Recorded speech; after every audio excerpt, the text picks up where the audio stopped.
ప్రియమైన దేవుని బిడ్డ, ఎబ్రీ పత్రిక 8వ అధ్యాయం 4-5 వచనాల్లో చెప్పబడినట్లుగా మోషేకి కొండ మీద దేవుడు ఒక ఛాయారూపకమైన మోషేకి కొండ మీద నీకు చూపబడిన మాదిరి చొప్పున సమస్తమును చేయటకు జాగ్రత్త పడుము అని దేవుని చేత హెచ్చరింపబడిన ప్రకారము ఈ యాజకులు పరలోక సంబంధమైన వస్తువుల ఛాయారూపకమైన గుడారమునందు సేవ చేయుదురు.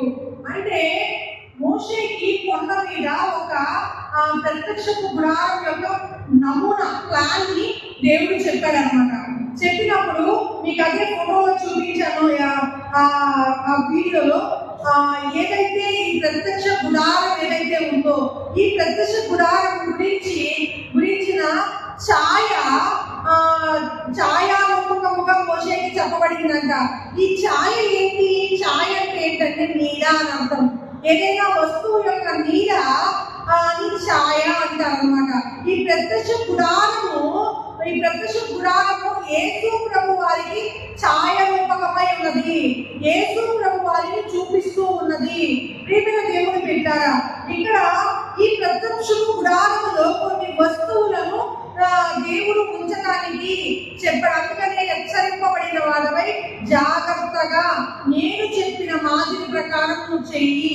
ఈ పరలోక సంబంధమైన వస్తువులకు ఛాయారూపకమై ఉన్నది అని చెబుతూ ఉన్నాడు. ప్రియమైన దేవుని బిడ్డారా, మనము పాత నిబంధనలో ఉన్నది ఛాయ అయితే, క్రొత్త నిబంధనలో ఉన్నది ఏంటి?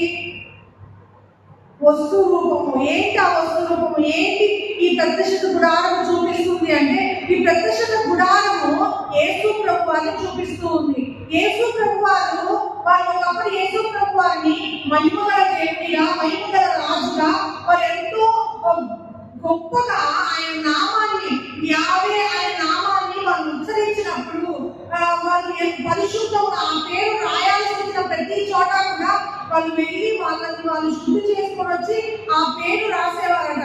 అంటే దేవుని పట్ల వాళ్ళు ఎంత ఉన్నతమైన భావంతో ఉండేవారంటే, వారు దేవుని మానవునిగా రావడం అనేది ఒప్పుకోలేకపోయారు. ఎందుకు ఒప్పుకోలేకపోయారంటే, వారి జీవితంలో పాత నిబంధనలో ప్రవక్తలు చూసినా, రాజులు చూసినా, యాజకులు చూసినా వీళ్ళకంటే గొప్ప స్థాయిలో మనుషులను సమస్త బంధకాల నుంచి విడిపించగలిగిన పాత నిబంధన అన్నింటిలో కూడా గొప్ప విశిష్టమైన మహత్కార్యాలు, అద్భుత కార్యాలు అంటే మోషే దినాలలోనే చేయబడింది. మోషే దినాల్లో ఎర్ర సముద్రం పాయైపోవటము, అంతేకాకుండా మన్నా కురిపించబడటం, ఇవన్నీ కూడా ఒక గొప్ప అద్భుతకరమైనవిగా ఉన్నవి. వాటికంటే, ఆ కార్యాల కంటే ఉన్నతమైన వాడని వారు దేవుడిని విశ్వసిస్తున్నారు. అందుకని యూదులు చాలా మటుకు యేసు ప్రభు వారి దైవత్వము, మానవత్వము కలిగి భూమి మీద ఆయన వచ్చినప్పుడు ఆయన్ని వారు దేవుడుగా అంగీకరించలేకపోవడానికి ఒక ప్రాముఖ్యమైన కారణం ఏంటంటే, ఆయన మానవునిగా వారు ఊహించలేకపోయారు. యేసు ప్రభు వారి భూమి మీద పుట్టినప్పుడు 8 రోజులకి యెరూషలేము మందిరంలోకి వెళ్ళి సున్నతి చేయబడ్డాడు. 12 సంవత్సరాలకు వెళ్ళి బలి అర్పించడానికి యెరూషలేము మందిరానికి వచ్చాడు. అంతేకాకుండా ఆయన బాప్తిసం తీసుకున్నాక ఆయన పరిపూర్ణమైన దైవత్వాన్ని మనం చూస్తూ వచ్చాం. కానీ ప్రియమైన దేవుని బిడ్డలారా, మనమైతే ఈ ప్రత్యక్ష గుడారం యొక్క ప్రత్యక్షపు గుడారంలో పెట్టిన ప్రతి వస్తువు కూడా యేసు ప్రభుని సూచిస్తూ ఉన్నది. యేసు ప్రభుని ఎలా సూచిస్తూ ఉన్నదంటే, మీకు అక్కడ మొదటి ప్రత్యక్ష గుడారంలో మొదటి భాగం ఏమైతే ఉందంటే ఆవరణము. ఏంటంటే అది ఆవరణము. ఆవరణంలో ఏమేమి ఉన్నాయి? గంగారం ఉంది. ఆవరణంలో ఏమేమి? బలిపీఠం ఉంది. ప్రియమైన దేవుని బిడ్డలారా, ఆవరణంలో మనం ఎంట్రవగానే బలిపీఠం ఉంటుంది. ఈ బలిపీఠము ఇత్తడితో చేయబడింది. దేంతో చేయబడిందండి? ఇత్తడితో చేయబడింది. ప్రియమైన దేవుని బిడ్డలారా, ఈ బలిపీఠము ఇత్తడితో ఎందుకు చేయబడింది అంటే, ఇత్తడి దేనికి సాదృశ్యం అంటే తీర్పుకు సాదృశ్యము. ఇత్తడి దేనికి సాదృశ్యం అంటే తీర్పుకు సాదృశ్యము. ఈ బలిపీఠానికి ముందు మనం ఈ ప్రత్యక్ష గుడారాన్ని చూస్తే చుట్టూ ఒక కంచెలాగా మనం చూస్తూ ఉన్నాం. ప్రత్యక్ష గుడారం మీకు ఆ నమూనా చుట్టూ ఒక ఫెన్స్ లాగా వేశారు. ఆ ఫెన్స్ ఏంటి అంటే అది ఒక ద్వారం అన్నమాట. ఏంటి, మొదటిగా వెళ్ళే బలిపీఠము దగ్గరికి ఆవరణంలోకి వెళ్ళే ద్వారం అన్నమాట. ఈ ఆవరణంలోకి అందరూ రావచ్చు. ఈ ఆవరణ ద్వారము కొత్త నిబంధనలో దేనికి సూచన అంటే యోహాను సువార్త 10వ అధ్యాయం 9వ వచనములో రాయబడిన మాట మనం చూద్దాం. యోహాను సువార్త 10వ అధ్యాయం 9వ వచనం. 10వ అధ్యాయం 9వ వచనం. నేనే ద్వారమును, నా ద్వారా ఎవడైనా లోపలికి ప్రవేశించిన ఎడల వాడు రక్షించబడిన వాడే లోపలికి పోవచ్చు, బయటికి వచ్చుచు మేత మేయుచుండును. ప్రియమైన దేవుని బిడ్డలు, ఈ ద్వారం దేనికి సూచనగా ఉన్నది అంటే యేసు ప్రభు వారికి సూచనగా ఉన్నది. ప్రియమైన దేవుని బిడ్డలారా, నిజముగా ఈ ద్వారము యేసు ప్రభు వారిని సూచిస్తూ ఉంది. ఈ ద్వారం తర్వాత మనం లోపలికి వెళ్తే ఏముందంటే బలిపీఠం ఉన్నది.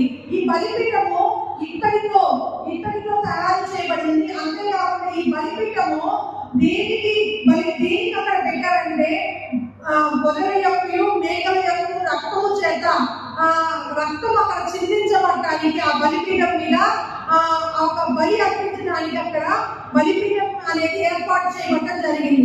ఈ బలిపీఠం ఇత్తడితో తయారు చేయబడి, ఎందుకు ఇత్తడితోనే తయారు చేయబడ్డాడంటే ఈ ఇత్తడి దేనికి సాదృశ్యము అంటే క్రీస్తులకు సాదృశ్యము. అంతేకాదు ఈ బలిపీఠం మీద వారు పశువుని వధించినప్పుడు అక్కడ 2 మేకులకి వాటిని తగిలిస్తారనమాట. తగిలించినప్పుడు ఆ రక్తం అంతా, పశువు రక్తం అంతా దాని మీద ఒలికింపబడిన తరువాత ఆ పక్షి యొక్క ఆ పశువు యొక్క దేవుని తీసుకెళ్ళి బయట దాన్ని కాల్చివేస్తారు. ఈ బలిపీఠం మీద ఏది ప్రాముఖ్యమైనది అంటే రక్తము ప్రాముఖ్యమైనది. ఈ బలిపీఠం మీద చిందించబడే రక్తము చాలా విలువైనది.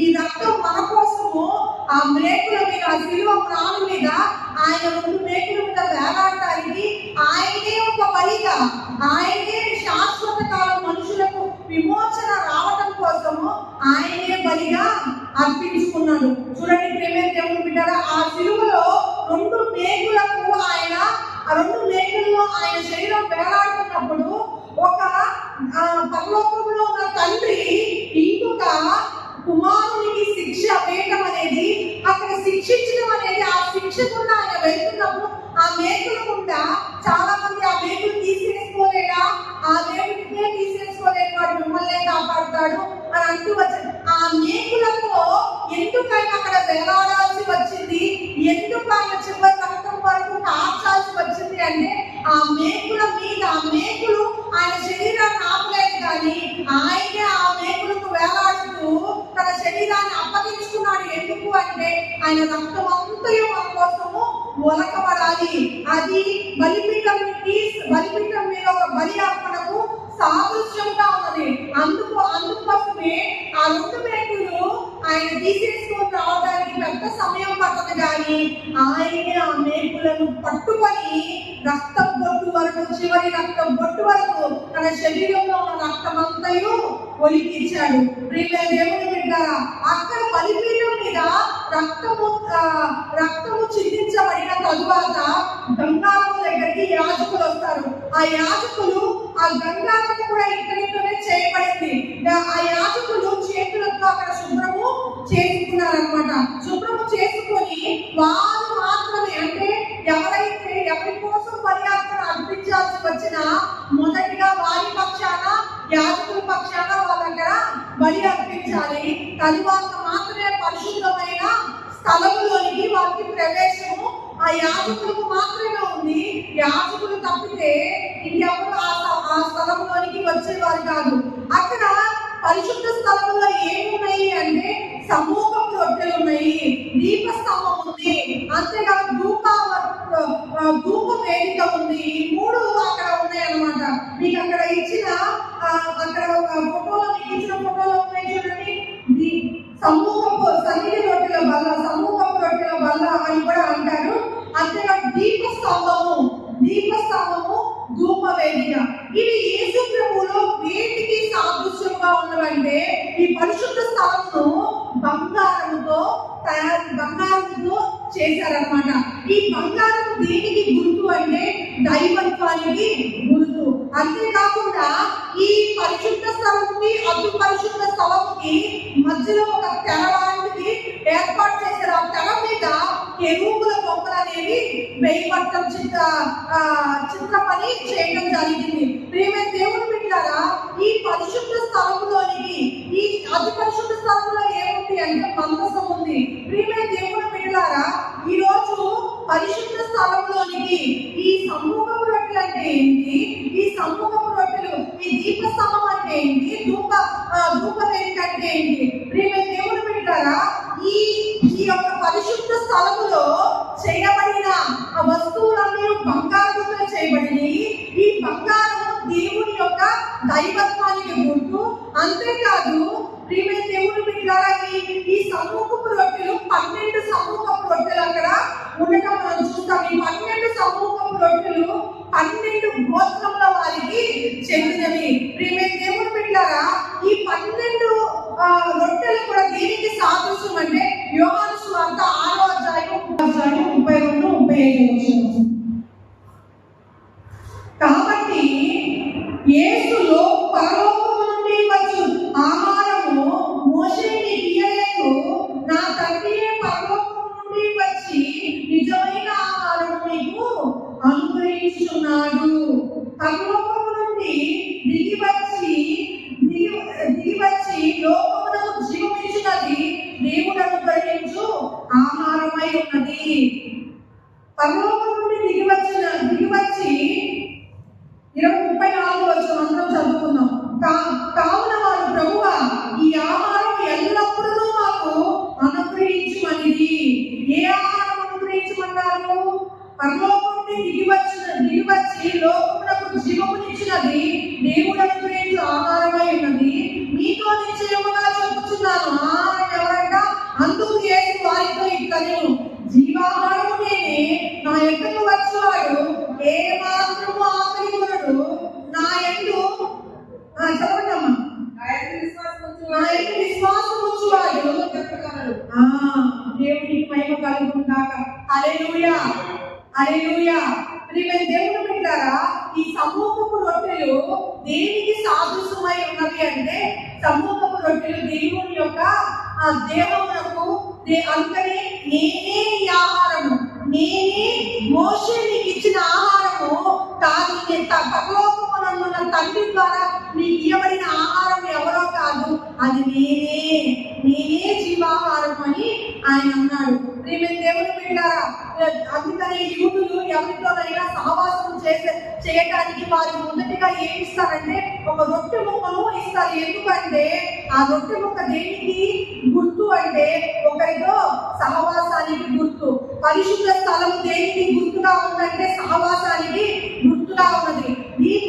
రెండవదిగా ఇక్కడ దీపస్తంభము ఈ పరిశుద్ధ స్థలంలోనికి వెళ్ళినప్పుడు అక్కడ వెలుగునివ్వటానికి దీపస్తంభంలో నుంచి వచ్చే వెలుగుతోనే యాజకుడు ఆ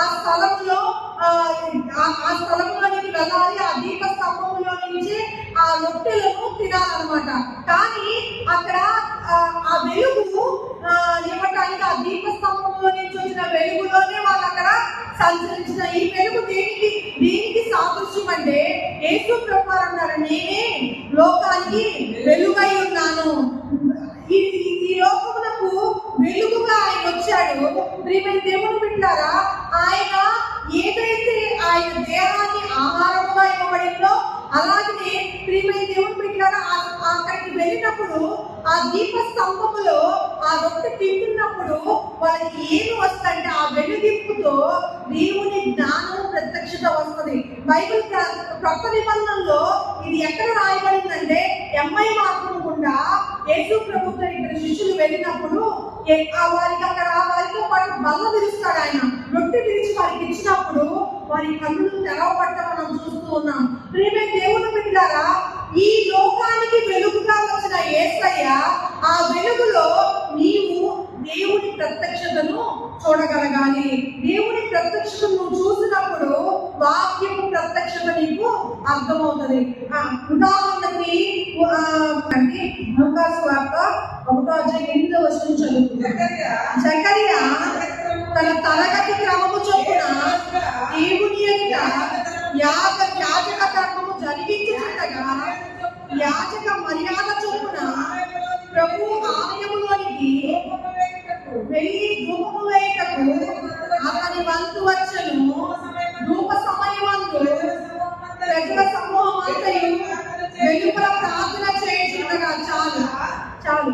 ఇక్కడ మూడవదిగా ఈ పరిశుద్ధ స్థలంలో ఉన్నది ఏంటి అంటే ధూప వేదిక. ప్రియమైన దేవుని బిడ్డారా, ఈ దీపస్తంభము, ఇంకొక విషయం మీకు చెప్పాలి. ఈ బైబిల్లో యేసు ప్రభువారు 2 చోట్ల నిలబడటం జరిగింది. ఎక్కడ నిలబడ్డారు చెప్పండి?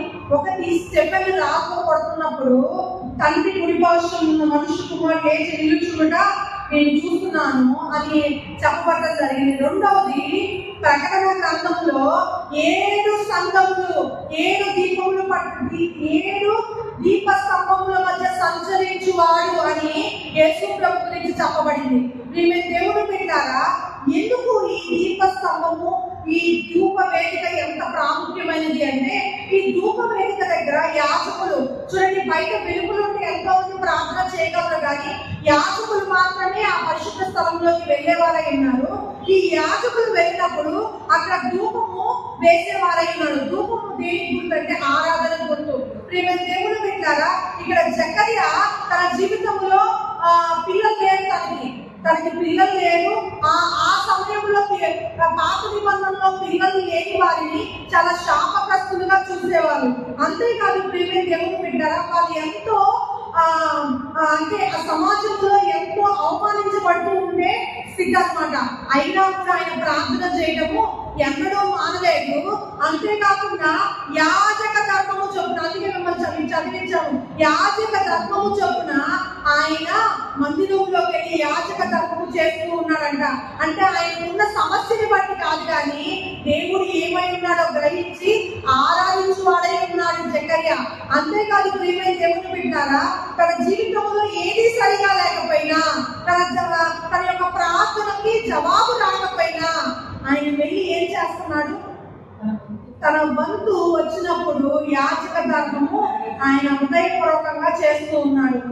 చాలా మంది ఆ బయట ఉన్న వారికి లోపల ఉన్న యాజకుడికి ఒకటే వ్యత్యాసం ఏంటంటే, బయట ఉన్నవారు వెలుపల ఉన్నవారు వారి అవసరత నిమిత్తం ప్రార్థన చేయని వారు మాత్రమే. యాజకులైతే వారి అవసరత తీరకపోయినా కూడా ఆరాధించే గుంపు అన్నమాట, యాజకుల గుంపు. అందుకని అక్కడికి వచ్చినప్పుడు ఆయన ఆరాధిస్తున్నప్పుడు ఆయనకి మాత్రం పరలోకం నుంచి ఒక ప్రత్యక్షత వచ్చింది. 11వ వచనం, లూకాసు వార్త 1:11. ప్రభు దూత ధూపవేదిక కుడివైపున నిలిచి అతనికి కనబడగా జకరియా అతన్ని చూచి తొందరపడి భయపడిన వారై, అప్పుడు ఆ దూత జకరియా భయపడకుము, నీ ప్రార్థన వినబడినది. నీ భార్య అయిన ఎలిజబెత్ నీ కుమారుని కన్ను, అతనికి యోహాను అని పేరు పెట్టు చాలని. ఇక్కడ ఈ పరిశుద్ధ స్థలంలోనికి వెళ్ళిన ఈయన పరిశుద్ధ స్థలంలో ధూపం వేస్తుండగా పరలోకంలో నుంచి ఒక ప్రత్యక్షత ఆయనకి వచ్చింది. ఎప్పుడైతే మనం దేవుణ్ణి ఎరిగి ఆరాధిస్తూ ఉన్నామో మనకి కావలసిన దానికోసం అడిగి ప్రార్థన చేసి కావాల్సింది దొరకకపోతే దేవుని సన్నిధికి రాని వాళ్ళు, ఆరాధనకి రాని వాళ్ళు ఉన్నారు, కానీ వాళ్ళు వెలుపలే ఉన్నారు. కానీ ఎవరైతే దేవుణ్ణి ఏమై ఉన్నాడో గ్రహించి ఆరాధించడానికి వచ్చిన వారు మాత్రమే ఈ ప్రత్యక్షతలు పొందుకుంటారు. అందుకని ఆయన ప్రార్థన ఆ ధూపం వేసే దగ్గరికి వెళ్ళినప్పుడు ఆయన అక్కడ ప్రార్థన చేయట్లా పిల్లలు ఇవ్వాలి, ఆయన క్రమము చొప్పున ఏదైతే ఆ యాజకుల ధర్మము చొప్పున చేయవలసిన క్రమము జరిగిస్తూ ఆరాధిస్తూ మొదలు పెట్టినప్పుడు దూత ప్రత్యక్షమే ఆయనకి చెప్తుంది. ఏంటి అంటే నీ ప్రార్థన వినబడింది. ఎన్నాళ్ళు ప్రార్థన ఆయనకు ఒక నిశ్చయిత ఉంది. ఏ నిశ్చయిత అంటే విశ్వాసంతో నేను చేసిన ప్రార్థన వినబడింది, దానికి ప్రతిఫలము, దానికి జవాబు నేను పొందుకుంటాను అని ఎవరైతే విశ్వసిస్తారో వారు మాత్రమే వెంటనే జవాబు పొందుకోకపోయినా వారు దేవుణ్ణి ఆరాధించే వారిగా ఉంటారు. జకర్యా జీవితము ద్వారా మనం నేర్చుకోవాల్సిన విషయం ఏంటంటే మనము కూడా మన జీవితంలో దేవుని ఆరాధించే వారిగా ఎలా ఆరాధించేవారంటే మన ప్రార్థనకి జవాబు రానప్పుడు, అననుకూలంగా ఉన్నప్పుడు కూడా దేవుడు ఏమై ఉన్నాడో అని గ్రహించి మనం ఆరాధించాలి. అలా గ్రహించి ఆరాధించగలిగితే మనము కూడా పరిశుద్ధ స్థలంలో ఈ క్రొత్త నిబంధనలో మనల్ని పిలిచిన యాజక ధర్మము మనము జరిగించిన వారని ఉంటాము. అంతేగాని ప్రేమ దేవుడు పెట్టారా మనం చూసుకుంటే ఇప్పుడు పరిశుద్ధ స్థలంలో 3 విషయాలు మీకు చెప్పాను. ఏమేమి విషయాలు చెప్పాను? సమ్ముఖపు రొట్టెల గురించి చెప్పాను. రెండోది దీపస్తంభము, మూడోది ధూపవేదిక. ఇప్పుడు అతి ప్రాముఖ్యమైనది ఏంటంటే అతి పరిశుద్ధమైన స్థలం. అతి పరిశుద్ధమైన స్థలంలో ఏముందంటే నిబంధన మందసము. నిబంధన మందసంలో మీకు ఇచ్చిన ఫోటోగ్రాఫర్ నిబంధన మందసంలో ఏమేమి ఉన్నాయి చూడండి. నిబంధన మందసములో 10 ఆజ్ఞలు ఉన్నాయి. నిబంధన మందసములో అహరోను చిగురించిన కర్ర ఉంది. నిబంధన మందసములో ఇంకేమీ మన్నా పాత్ర ఉంది. మీరు దాంట్లో జాగ్రత్తగా గమనిస్తే పైన ఒక పలకలా ఉంది. ఆ పలక మీద 2 కెరూబులు ఉన్నాయి. దాన్ని కరుణాపీఠం అన్నారు. ఆ మందసము లోపల ఏమేమి ఉన్నాయంటే పదార్థాలు పలకలు, అహరోను చిగురించిన కర్ర, మన్నా పాత్ర. ఈ 3 దాని లోపల ఉంటున్నాయి. ప్రియమైన దేవుని పెట్టారా ఈ వేటికి సాదృశ్యమైన యేసు ప్రభువారు తన జీవితం ద్వారా చేసిన పరిచర్యలకు సాదృశ్యముగా ఉన్నది. ఈ పదార్థాలు దేనికి సాదృశ్యముగా ఉన్నదంటే ప్రియమైన దేవుని పెట్టారా మొదటిగా ఈ నిబంధన మందసము దేనితో చేయబడింది అంటే ఎక్లేషియా అంటే తుమ్మకర్రతో చేయబడింది. అది పాడైపోయింది. అంటే ఆ కర్రని హెబ్రీ భాషలో ఎకేషియా అంటారు అనమాట. ఎకేషియా అనే పేరుతో పిలుస్తారు. ఈ చెక్క పాడైపోయింది. ఎందుకు ఈ పాడైపోయిన చెక్కగా మందసానికి వాడారు అంటే యేసు ప్రభు శరీరము పాడైపోయింది. యేసు ప్రభు శరీరము పుల్లు పట్టలేదు. 3 రోజుల తర్వాత ఆయన తిరిగి సజీవుడిగా లేచారనడానికి గుర్తుగానే ఈ అతి పరిశుద్ధమైన స్థలంలో ఈ చెక్క అనేది వాడటం జరిగింది. అంతేకాదు ప్రియమైన దేవుడు పెట్టారా ఇక్కడ పదార్థాలు దేనికి సాదృశ్యముగా ఉన్నాయంటే ఆయన రాజుగా ఉన్నారనడానికి సాదృశ్యముగా ఉన్నాయి. అంతేకాకుండా ఈ అహరోను చిగురించిన కర్ర దేనికి సాదృశ్యంగా ఉందంటే ఆయన యాజకుడు అనడానికి సాదృశ్యముగా ఉన్నది. అంతేకాకుండా ఈ మన్నా పాత్ర దేనికి సాదృశ్యంగా ఉందంటే ఆయన ప్రవక్తకు సాదృశ్యముగా ఉంది. ప్రియమైన దేవుడు పెట్టారా పాత నిబంధన ఈ మాటలు చాలా జాగ్రత్తగా వినండి. ఈరోజు ఈ ప్రతిష్ఠిత పురాణం మన యొక్క మూలాంశము కాదు, కానీ యేసు ప్రభు యాజకుడుగా, యేసు ప్రభు ప్రవక్తగా, యేసు ప్రభు రాజుగా ఉన్నాడనేదే ఈ మూలాంశము. జాగ్రత్తగా నా మాటలు మీరు గమనించండి. ప్రియమైన దేవుడు బిడ్డలారా యేసు ప్రభు వారు పాత నిబంధనలో మనం చూసినట్లయితే ప్రవక్తలు ఉన్నారు, ప్రవక్త పనిచేశారు. రాజు ఉన్నారు, రాజు పనిచేశారు. అంతేకాదు యాజకులను వారికి అప్పగించిన పని వారు చేశారు. కానీ యాజకులు వచ్చి ప్రవక్త పని చేయలేదు, రాజు వచ్చి ప్రవక్త పని చేయలేదు. బైబిల్లో సౌలు రాజు సమూయేలు వచ్చి బలి అర్పించాల్సిన అవసరం ఉన్నప్పుడు సమూయేలు ఆలస్యం చేశాడని సమూయేలు స్థానాన్ని తీసుకొని బలి అర్పించడానికి చూసిన సౌలును దేవుడు తృణీకరించాడు. ఎందుకంటే ఎవరికి అప్పగించిన పని వారు చేయాలి. ప్రియమైన దేవుడు పెట్టారా కానీ యేసు ప్రభువులో మనం ఈ 3ని మనం చూస్తున్నాం. ఆయన రాజుగా వచ్చాడు, ప్రవక్తగా ఆయన ఉన్నాడు, యాజకులుగా ఉన్నాడు. వాటి గుర్తుగానే ఆ ప్రత్యక్షత గుడారంలో మందసములో ఈ మూడింటిని ఉంచడం జరిగింది. ప్రియమైన దేవుని బిడ్డలారా, ఇంతవరకు మీకు చెప్పిన విషయాలు, ద్వారము అంటే ఎవరు? ద్వారము అంటే ద్వారము, ఏది ప్రత్యక్షత గుడారం యొక్క ద్వారం ఎవరు? యేసు ప్రభు. గొర్రెలు పోయే ద్వారము నేనే. మనం మొదటిగా చూసుకున్నాం. బలిపీఠం దేనితో తయారు చేయబడింది? ఇక్కడితో తయారు చేయబడింది. ఇక్కడ దేనికి సాదృశ్యము? తీర్పుకు సాదృశ్యము. ఆయన కల్వరిని, కొత్త నిబంధనలో యేసు ప్రభు కల్వరిని చూపిస్తూ ఉన్నది. గంగాధము దేనికి సాదృశ్యము?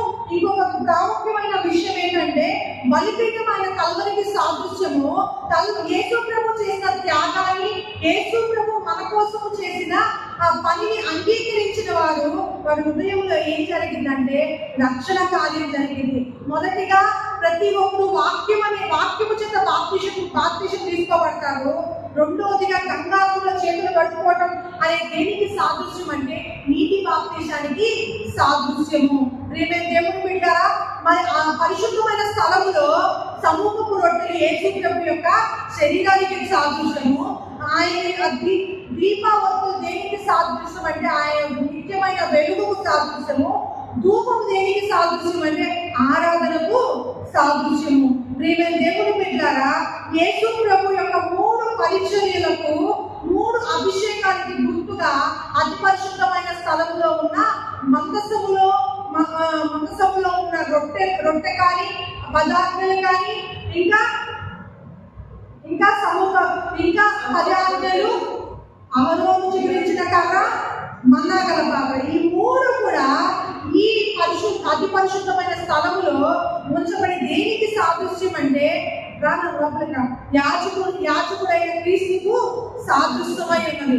ప్రియమైన దేవుని బిడ్డలారా, మందిరములో చాలా మందిరం కట్టేటప్పుడు మనకి ప్లాన్, ఒక మందిరం కానీ ఒక ఇల్లు కానీ కట్టేటప్పుడు ఒక ప్లాన్ మనకు ఉంటుంది. అలానే ప్రత్యక్షత గుడారము ఇలా కట్టాలి అని ఒక ప్లాన్ మోషేకి కొండ మీద మోషేకి ఒక ప్లాన్ ఇవ్వబడటం జరిగింది. ఆ ఛాయారూపం నేను చూసినప్పుడు ఇది మనిషి నీడ, లేకపోతే మనిషి రూపం, నీడలో మనిషి రూపం కనిపించిందా? నీడలో మనిషి రూపం కనిపించిందా? పొడుగుగా ఒక ఆకారం కనిపించింది. మోషే కానీ, ప్రవక్తలు కానీ, ఆ పాత నిబంధనలో ఉన్న వారందరూ కూడా ఆ ఛాయ రూపంలో, నీడ రూపంలో ఉన్న వస్తువుని చూడగలిగారు, కానీ ఆ వస్తువు రూపంలో అర్థమిచ్చే యేసు ప్రభుని వారు చూడలేకపోయారు. కానీ ఈరోజు మనం ఎంత ధన్యులం అంటే ఈ ఛాయ రూపంలో ఉన్న యేసు ప్రభుని మనము చూడగలుగుతున్నాము. ఆ కృప మనకి దేవుడు అనుగ్రహించాడు. దేవునికి మహిమ కలుగుతుందాక. హెబ్రీ రాసిన పత్రిక 5వ అధ్యాయం 6-10 మనం చదువుకున్నాము. నీవు మెల్కీసెదెకు యొక్క క్రమము చొప్పున నిరంతరము యాజకుడివై ఉన్నావు. ఇక్కడ ఈరోజు మనము యేసు ప్రభు ప్రత్యక్ష గుడారము యేసు ప్రభు వారికి పోలి చూపించాను. యేసు ప్రభు వారు యాజకుడై ఉన్నాడు అనడానికి ఇక్కడ కొన్ని మాటలు ఉన్నాయి. ఏంటి ఆ మాటలు అంటే, ఆ ప్రకారమే నువ్వు మెల్కీసెదెకు క్రమము చొప్పున నిరంతరము యాజకుడివై ఉన్నావు అని మరి ఒక చోట చెప్పుచున్నాడు. శరీర కార్యముల దినములలో మహారోగులతోనూ కన్నీళ్లతోనూ తను మరణం నుండి రక్షింపగలవానికి ప్రార్థనలను, యాచనలను సమర్పించి భయభక్తులు కలిగి ఉన్నందున ఆయన అంగీకరించబడెను. ఆయన కుమారుడై ఉండి తాను శ్రమల వలన విధేయత నేర్చుకున్నా మరియు ఆయన సంపూర్ణ సిద్ధి పొందిన వారే మెల్కీసెదెకు యొక్క క్రమములో చేరిన ప్రధాన యాజకుని దేవుని చేత పిలువబడి విధేయులైన వారందరికీ నిత్య రక్షణకు కారకుడాయెను. ఇక్కడ 11వ వచనం కూడా చదువుతాం. ఇందులో గురించి మేము చెప్పవలసినవి అనేక సంగతులు ఉన్నవి, కానీ మీరు వినుటకు మందులైనందున వాటిని ఇష్టపడుట కష్టము. అమ్మ, ఇప్పుడు చదువుతున్న మా మాటలు ఎబ్రీ పత్రిక 5వ అధ్యాయం 6 నుంచి 11 వచనాల మధ్యలో ఉన్నాయి. ప్రియమైన దేవుని బిడ్డలారా, యేసు ప్రభు మెల్కీసెదెకు క్రమము చొప్పున చాలా చక్కగా నా మాటలు శ్రద్ధ కలిగి వింటే మీరు ఈ రోజు ఈ భూమి మీద ఏ పిలుపుతో దేవుడు మిమ్మల్ని పిలిచాడన్నది మీకు చాలా బాగా అర్థమవుతుంది.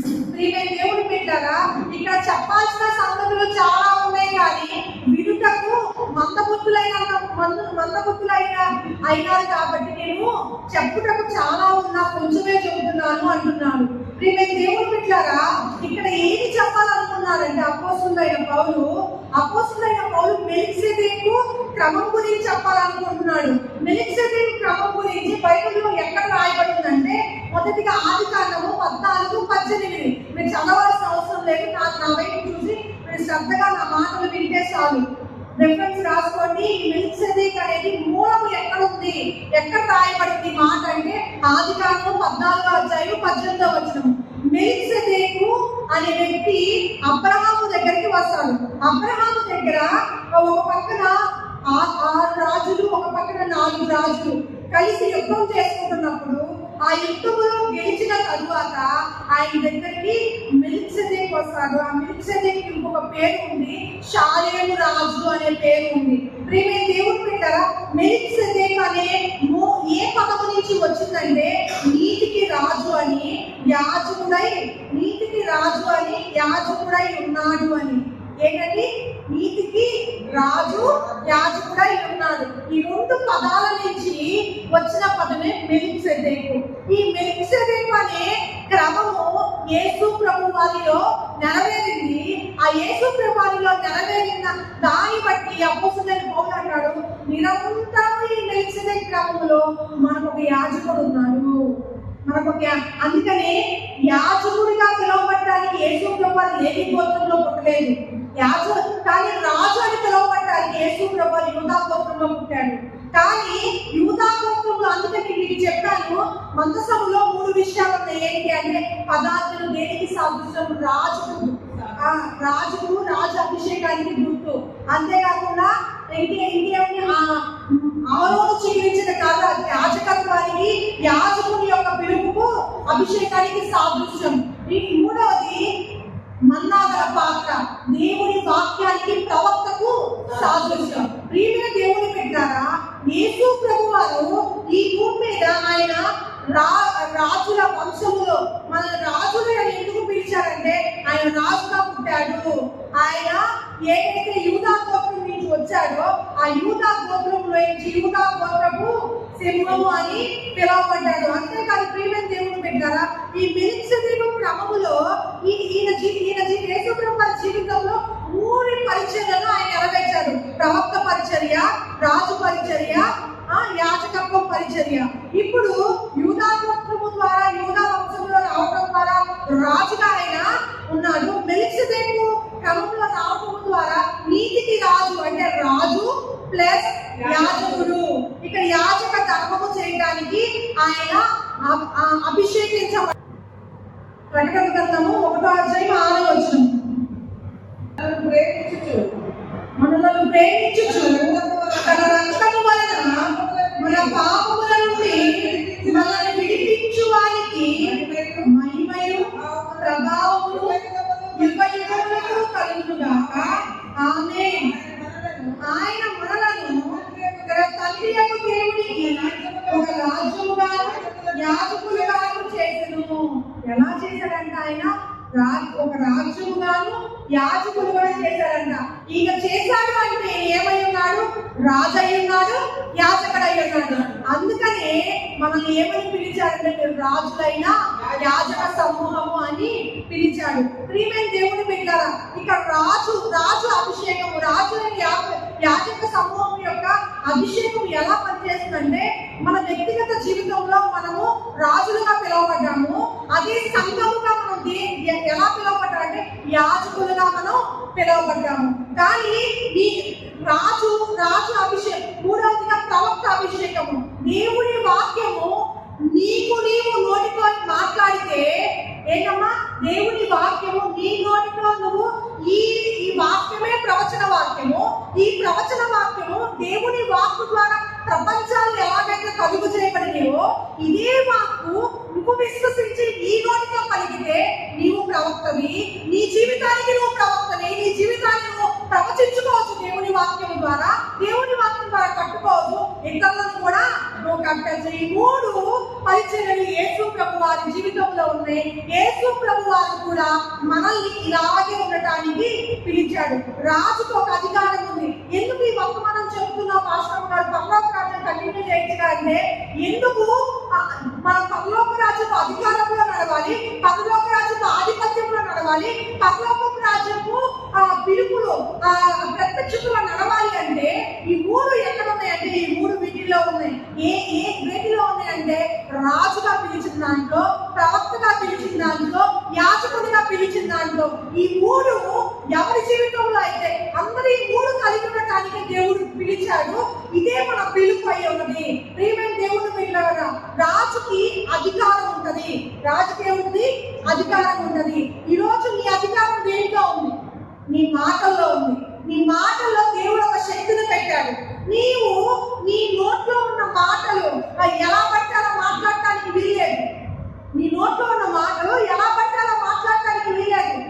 అవివేకైన రాజు అంట, మందబుద్ధి గల రాజుని ఎవరు ఎదుర్కోరంట. ఎందుకంటే ఆ వ్యక్తి తప్పు చేస్తే రాజ్యం మొత్తం ఏమైపోయింది? నష్టపోయింది. ప్రియమైన దేవుడు బిడ్డలారా, నువ్వు రాజుగా పిలువబడ్డావు. నీవు ఆ రాజును నువ్వు చేర్చుకున్న ఆ రాజు నువ్వు కూడా రాజుగా ఉండటానికి పిలువబడిన నీ మాటలు చాలా జాగ్రత్తగా ఉండాలి. నీ అధికారం నీ మాటల్లో ఉన్నదని గుర్తుపెట్టుకోవాలి. చాలా మంది వాళ్ళ శరీరం మీద, వారి జీవితం మీద, వారి బిడ్డల జీవితం మీద, వారి వెళ్ళే పనుల మీద, వారి వెళ్ళే మార్గం మీద ఏదో చిన్న ఆటంకాలు వారు అనుకున్నట్లుగా జరగనప్పుడు వారి నోటికి ఇష్టం వచ్చినవి పలుకుతారు. వారి నోటికి ఇష్టం వచ్చినవి పలుకుతారు. నేను ఉదాహరణ చెప్తాను. నేను మొన్న హాస్పిటల్కి వెళ్ళాను. హాస్పిటల్కి వెళ్తున్న బైక్ పార్క్ చేసిన మొదలుకొని అన్ని టెస్టులు రిపోర్ట్ వచ్చి చేతితో తీసుకునేంత వరకు నేనేం పలుకుతున్నాను తెలుసా? గుండె టెస్ట్ వెళ్ళినప్పుడు నాకు మంచి గుండెలు ఇచ్చాడు, ఆరోగ్యకరమైన గుండెలు ఇచ్చాడు. ఒక పక్కన ఆలోచనలో గుండె పెరిగిందేమో, లేకపోతే ఎవరెవరో అన్న మాటలన్నీ గుర్తొస్తున్నా నాకు ఆరోగ్యకరమైన గుండెలు ఇచ్చాడు. నాకు ప్రతి రిపోర్ట్ నార్మల్ గా ఉంది. ప్రతి రిపోర్ట్ నేను చూడకపోయినా నార్మల్ గా ఉందని నేను పలికాను. మీకు ఇంకొక విషయం చెప్తున్నాను. రక్తస్రావం కలిగిన స్త్రీ తెలుసా? రక్తస్రావం కలిగిన స్త్రీ వలె నా శరీరంలో ఎంత రక్తం పోతుందంటే నెలకి చాలా రక్తం పోతుంది. మొన్న ఈ మధ్య రీసెంట్ గా ఎన్నో సంవత్సరాల నుంచి ఆర్మీలో ఉన్నప్పుడు అయితే ఎన్నో సంవత్సరాల నుంచి ప్రయత్నిస్తూ ఉంటే మొన్న ఏం తెలిసిందంటే రిపోర్ట్ లో ఏదో విటమిన్ లోపం వల్ల ఇలా జరుగుతుందని తెలిసినప్పుడు శిరీష మన చర్చిలో ఉందిగా వెళ్తే, అక్క ఇది ఉండొచ్చు ఉండకపోవచ్చు అని రిపోర్ట్ వచ్చిందక్క. ఇది ఉండొచ్చు ఉండకపోవచ్చు. ఒకవేళ తీవ్రం అయితే గర్భసంచి తీసేస్తాను, లేకపోతే నార్మల్ గా ఉంటుంది. నేను విన్న తర్వాత నాకు ఆరోగ్యకరమైన గర్భసంచి ఇచ్చారు. యథావిధిగా నా రక్తం ఆగిపోవాలని ప్రార్థన చేశాను. తర్వాత రోజే ఆ నైట్ అయిపోయిన తర్వాత రోజు ఆగిపోయింది. ఏం లేదు. ఈ సమస్య అంటే ఈ సమస్య ఎన్ని సంవత్సరాల నుంచి వెంటాడుతుందో తెలుసా? నీ మాటలో శక్తి ఉంది. గుర్తుపెట్టుకోండి. నీవు నేను బలహీనని అనుకుంటే నీవు ఏం చెప్తున్నావో తెలుసా? నీ దేవుణ్ణి తప్పుగా, నీ దేవుని గురించి నువ్వే తప్పు సాక్ష్యం ఇస్తున్నట్టు.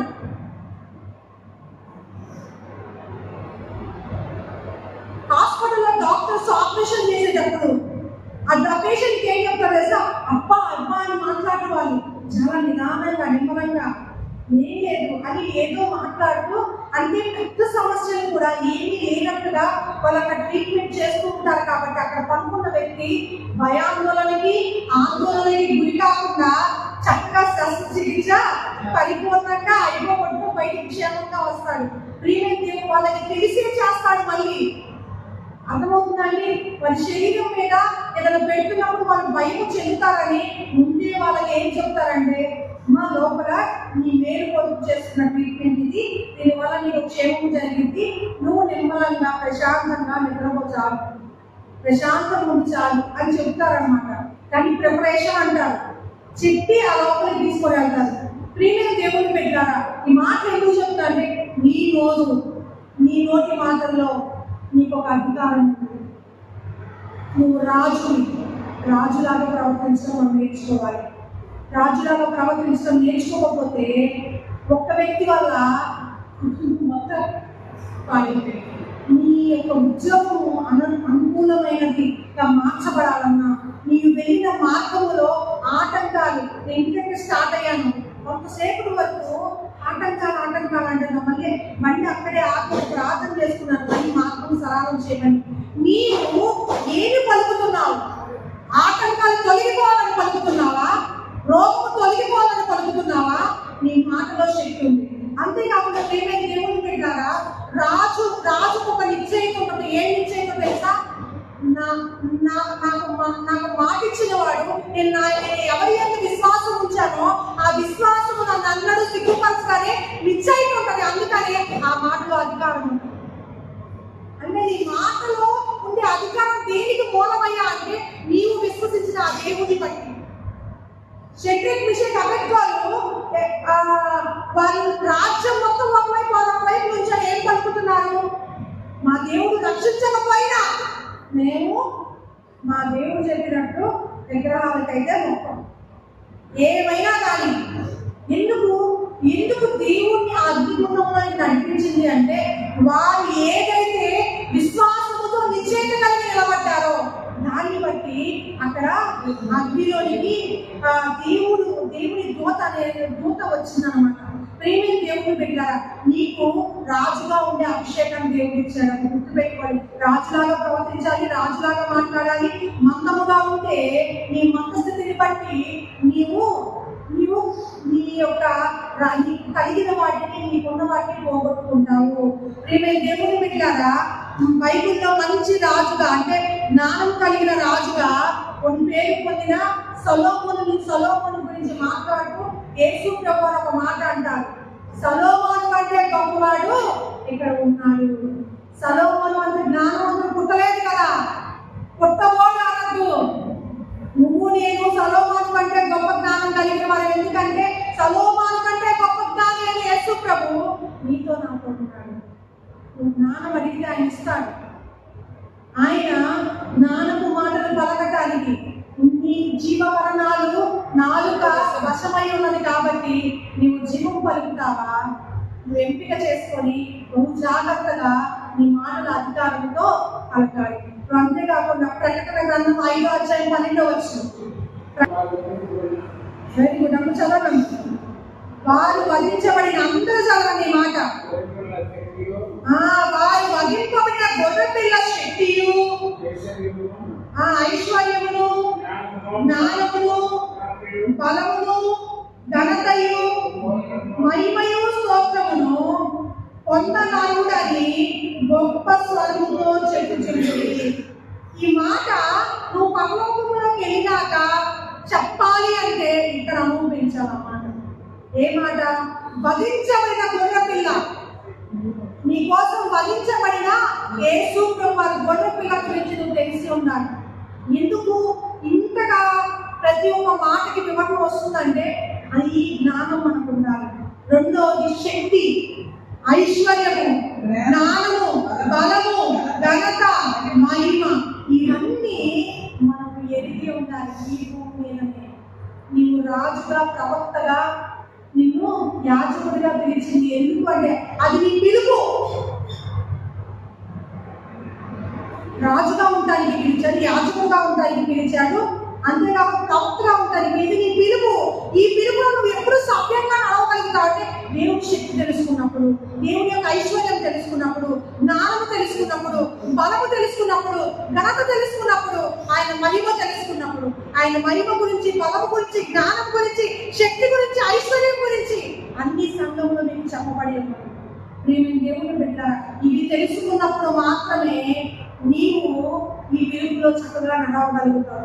ఈ పిలుపులో నీవు నడవటమే కాదు, అపొస్తలుల కార్యం 2:42 వచనం, ఈ పిలుపులో నడవాలి అంటే నీకేమేం కావాలి? ఈ పిలుపులో నడవాలి అంటే నేను నడవాలమ్మా, ఈ పిలుపు నాకు కావాలి. యేసు ప్రభు నా కోసం యాజకుడుగా ఉన్నాడు, ప్రవక్తగా ఉన్నాడు, రాజుగా ఉన్నాడు. ఆ రాజు నాకు రాజుగా ఉండాలి.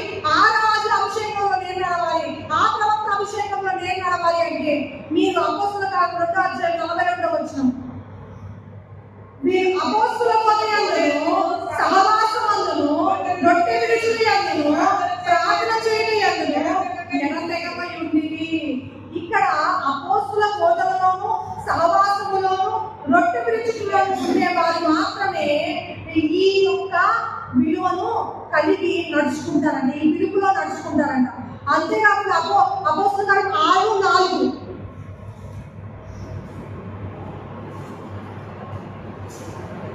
అయితే మేము ప్రార్థనయందును వాక్య పరిచర్యయందును ఎడతెగమై ఉండిరి. ఈరోజు ఎందుకు ఇలాంటి కూడికల్లోకి రావాలి అంటే ఎవరైతే ఈ విలువైన వాక్య పరిచర్యలో ప్రార్థనలో ఎడతెగకుండా ఉంటారో వారు మాత్రం ఈ పిలుపులో నిలకడగా నడవగలుగుతారు. అంతేకాదు కొలస్సీ 1:9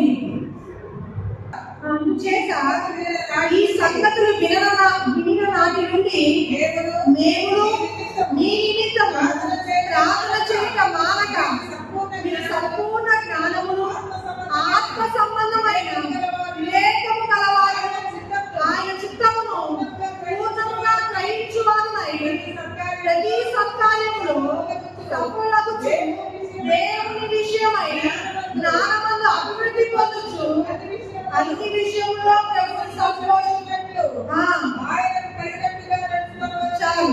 ఆయనకు తగినట్టుగా ప్రతి విషయంలో సంపూర్ణమైన జ్ఞానము వివేకము పొందుకొని ఆత్మ సంబంధమైన జీవనం జీవించాలి అంటే గుర్తుపెట్టుకోవాలి. ఏంటి అంటే అపోస్తుల బోధలో ఉండాలి. ఎవరి బోధలో పడితే ఆ బోధలో ఉండకూడదు. మళ్ళీ చెప్తున్నా, ఎందుకు పరలోక రాజ్యం గురించి స్పెషల్గా ఎందుకు కూటాలు పెట్టి మరి చెప్తున్నామంటే ఈ రాజ్యంలో ఉన్న వ్యక్తి యేసు ప్రభు లాగా జీవించడానికి, యేసు ప్రభు ఉన్న అభిషేకంలో జీవించడానికి. ఎందుకు ఈ యొక్క ప్రాముఖ్యత బైబిల్ గ్రంథంలో అతి ప్రాముఖ్యమైన పాత నిబంధనలో బలమైంది ఏమైనా ఉంది అంటే ఇజ్రాయిల్ యొక్క బల సూచకం ఏదైనా ఉందంటే మందసం.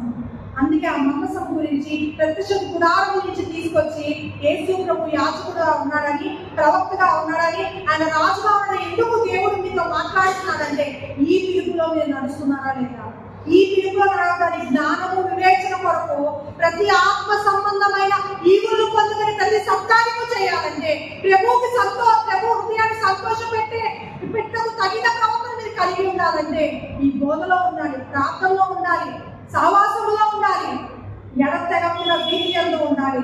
అప్పుడు మాత్రము ఏం జరుగుతుందంటే రోమపత్రిక 8:28 చెప్పబడినట్లుగా సమస్తము దేవుడు ప్రేమించు వారికి అనగా ఆయన సంకల్పము చొప్పున పిలువబడిన వారికి మేలు కలుగుటకై సమస్తము సమకూడి జరుగుతున్నవని ఎరుగుతుము. మన కోసం సమస్తము సమకూడి ఎప్పుడు జరుగుతుందో తెలుసా? ఆయన బలము, శక్తి అవన్నీ ఎరిగినప్పుడు ఆ 7 అంశాలు మన జీవితంలో ఎరిగి ఉండాలి. ప్రాముఖ్యంగా ఆ 7 విషయాలు ప్రతి క్రైస్తవునికి తెలిసి ఉండాలి. క్రీస్తును అనుసరించే ప్రతి ఒక్కరికి తెలిసి ఉండాలి. అవి తెలిసినప్పుడు అవి ఎలా వస్తాయన్న వాటికి చెప్పాను. వీటికి ఉదాహరణ యేసు ప్రభువు చెప్పాను. ఇప్పుడు జకర్యాలాగా మీరు కూడా యాజక ధర్మము చేసేవారిగా ఉండాలి. యాజక ధర్మము ఆయన ప్రార్థనకి జవాబు రాకముందే ఆయన ఎలా దేవుడిని ఆరాధించారో అలా ఆరాధించు వారై ఉండాలి. మనల్ని పిలిచిన రాజులైన యాజక సమూహమును ప్రవక్తగా ఉండడానికి మనల్ని పిలిచిన పిలుపుకు తగినట్లుగా మనం ప్రవర్తించాలి. అలా నడుచుకున్నప్పుడు మాత్రమే మన జీవితము ద్వారా పరలోక రాజ్యము ఇక్కడ నువ్వు అనుభవిస్తావు. అంతేకాకుండా పరిపూర్ణ స్థాయి నిశ్చయముగా కళ్ళు మూసుకొని నిద్రపోవచ్చు. నీవు ఈ క్షణం రాకవచ్చిన పరలోక సమూహంలో నీవు ఉంటావు. నేను దేవుడు పెట్టారా, ఈ కృపలో మనందరము నడవాలి. ఈ కృపలో మనందరము నడవాలి. ఈ కృప కోసం మీరు అందరూ ప్రార్థన చేయండి. ఈ కృపలో మనందరం బతికింది కాక.